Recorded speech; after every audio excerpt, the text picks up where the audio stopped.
nomenclatura de hidrocarbonetos comigo, professor Wagner Oliveira.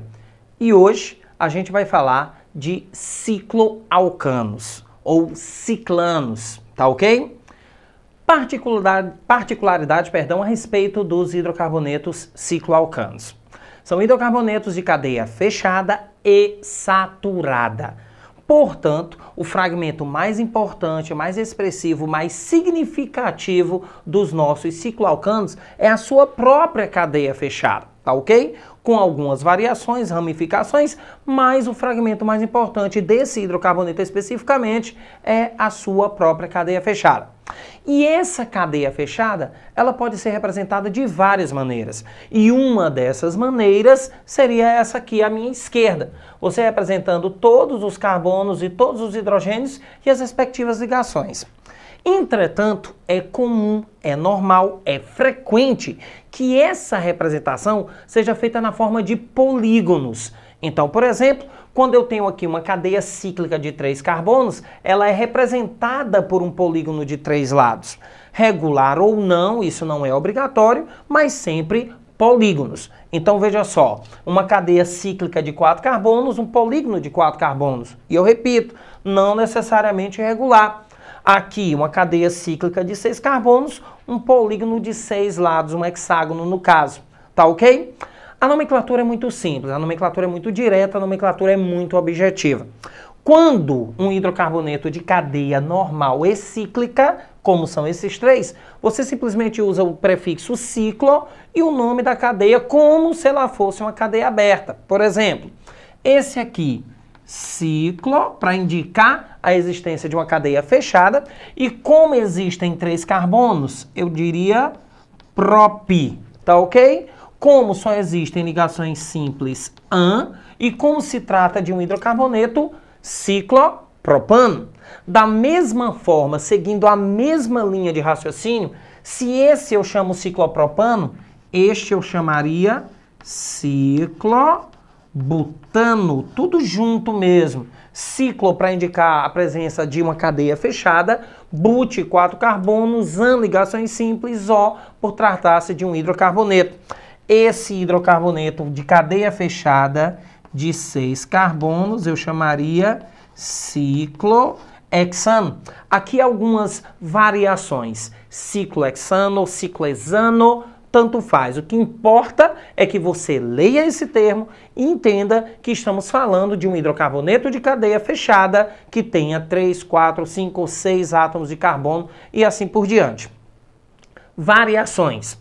As cadeias podem ser ramificadas. Então elas podem ter, por exemplo, elas podem ter uma ramificação, elas podem ter 2 ramificações, tá ok? E essas ramificações podem ser iguais ou diferentes, e elas podem ter 3 ou mais ramificações. E isso vai depender, logicamente, do que você tem. O que nós temos aqui? Lembre, a cadeia cíclica, como eu disse no início, é o fragmento mais importante, portanto ela deve ser citada por último.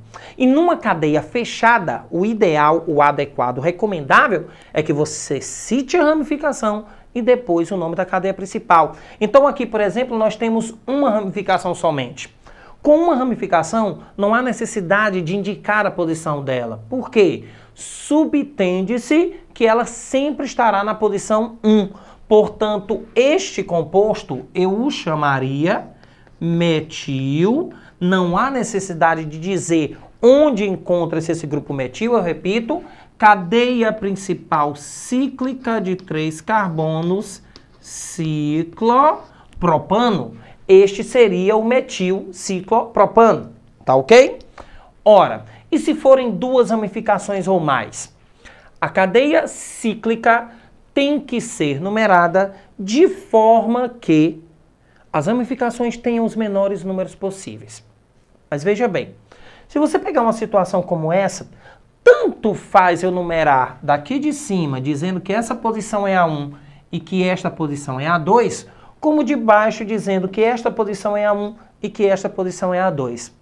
Quando a numeração segue esse critério, quando ela segue esse padrão, Recomenda-se, é uma recomendação, que a cadeia principal deva ser numerada por ordem alfabética. Então, o grupamento etil teria prioridade sobre o grupamento metil. Repito, somente quando as ramificações estiverem em posições equivalentes, recomenda-se a ordem alfabética. Então, o etil com prioridade sobre o metil. Então, esse composto seria o 1 etil, 2 metil, indicando a posição das ramificações, cadeia principal cíclica de 4 carbonos, ciclobutano. 1 etil, 2 metil, ciclobutano. Tá ok? Ora, e aí a situação aqui de baixo? Muito cuidado com essa situação. Veja bem, a regra é, as ramificações devem ter os menores números possíveis. Lembre que quando as ramificações possuem os mesmos números, nós recomendamos ordem alfabética. Mas essa situação é peculiar. Muito cuidado. Você fica tentado a querer numerar a cadeia a partir desse grupamento etil. Mas observe que esses dois grupos estão mais próximos. Portanto, se estes grupos estão mais próximos, eles fornecem a menor numeração. Lembre que o primeiro critério é numeração. A ordem alfabética é um último critério. Portanto, nesta conjuntura, esse composto se chamaria 4-etil, citando as ramificações em ordem alfabética, 1,2-dimetil, cadeia principal de 6 carbonos e cíclica ciclohexano. Tá ok? Então, o básico de nomenclatura de cicloalcanos é isso aqui. Bons estudos, um abraço e até a próxima.